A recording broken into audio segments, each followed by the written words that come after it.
Guys, in today's quick and easy tutorial I'm gonna show you how to update your Microsoft Edge browser. So, let's get into the video. First, open your Edge browser. After opening it, you will automatically see this update notification. Now simply click download. You can also read the privacy statement.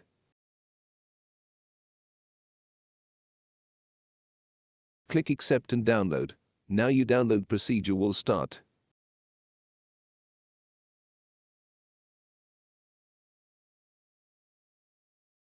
You can see the progress. It takes some time depending on your internet speed.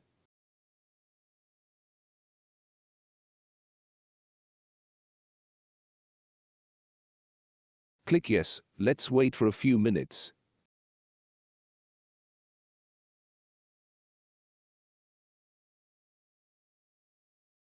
Your updating is complete. Welcome to the new Microsoft Edge.